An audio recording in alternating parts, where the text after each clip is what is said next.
The art of leadership is most effectively honed in the company of a seasoned and experienced leader.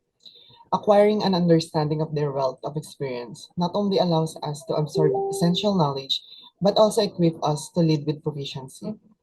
In this regard, we are fortunate to have a distinguished leader who is willing to impart their wisdom on leadership. This esteemed figure is none other than the Mayor of Araceli, Province of Palawan. Good evening, Mayor Sue S. Cudilla. Hello, good evening. Thank you, ma'am. Thank you for taking the time to interview with us today. We're excited to learn about your honorable leadership that will provide a valuable opportunity for us to learn and grow in our own leadership journey. To start, what does leadership mean to you? Leadership is an action of leading a group of people or an organization. That's a great perspective. Now, can you describe the key actions and behaviors of the person that you've experienced as your best leader? Yes, he is a transparent leader, a man with a word of honor, diligent, honest, respectful, and a man with integrity. And he is my father, the former Vice Mayor of Araceli, Palawan. Okay, ma'am. I think he's a very good father, I guess. Um, can you now tell me, do you think leaders are born or made? Yeah, for me, it's born. There are many who are willing, but few are chosen. Okay, ma'am. Thank you, ma'am. That sounds like um a great knowledge about you. Okay. Next, to you. What is the meaning of role model? A role model is someone who inspires others to imitate his or her good behavior. With that, in what ways are role models important for leaders? It is important for a leader to have a role model to set an example for them to follow on serving the people in a positive way. Thank you, ma'am. Now, can you enlighten us about who your role models are and their characteristics? My role models are first my parents, my teachers, and my uncle, who is a former governor of Palawan. Their characteristics, they are devoted leaders, honest, diligent persons, a man with integrity, and a well-respected individuals. I see that they have a good characteristics. Now, can you tell me what have you learned from them? In many ways, I adopted their good qualities and I learned to treasure it. I already applied it to my own journey of leadership. I'll take that learning also into account. Next question. What can leaders do to help others in organization see the future? One great way to do this is to ask every member of the team to record or share some of their recent or past accomplishments. This has the benefit of both reminding people of their strength and utilize it. Thank you, ma'am. Now, can you tell me what are some of the actions you take to create a climate for change and encourage risk-taking? Please be specific, ma'am. I have a regreening program.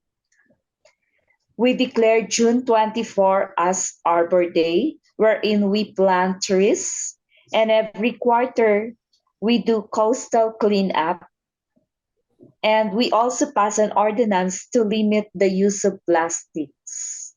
Oh, thank you, ma'am. As an experienced leader, should leaders let their constituents fail? Please explain your answer.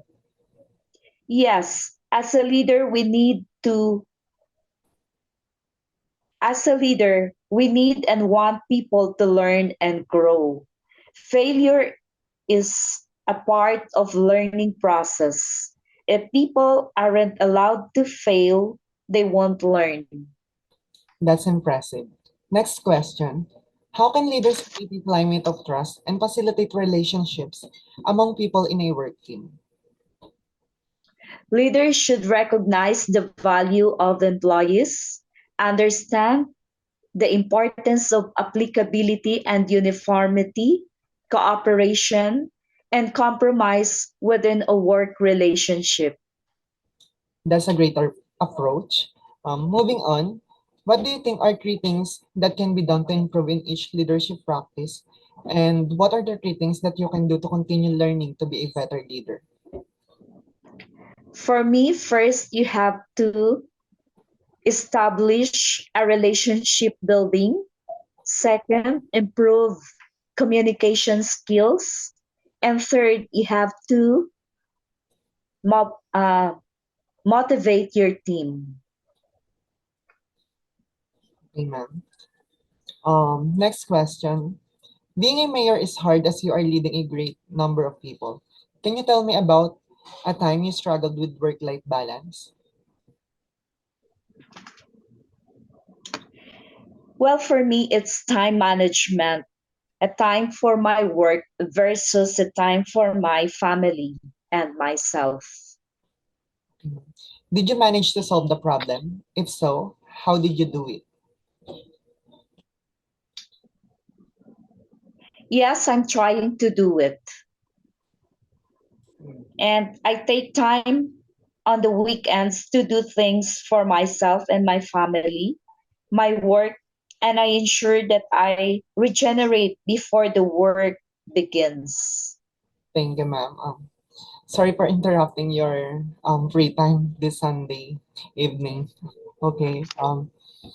Now, can you tell me how you monitor the performance of individual team members and in what specific ways you motivate your team? Yeah, by setting example on how I work well, you need to have a goal, accomplishment, and objectives on your team. Wow, that's great, ma'am. Now, let's move on to our last question. How would you describe your leadership style? My leadership style is best described as a servant. I believe in putting the needs of my constituents first and create a supportive and empowering work. Impressive. Your responses truly showcase your leadership prowess, offering valuable insights for our own leadership journeys. I believe aspiring leaders can gain immense knowledge from this interview, learning from your rich experiences. Your insights serve as a valuable guide for us on our leadership path. With that, we conclude this interview, extending heartfelt appreciation for your participation and the knowledge you've generously shared. Thank you sincerely, Mayor. Thank you so much. Goodbye, Mayor Good. Cudilla. Again, thank you very much for this opportunity.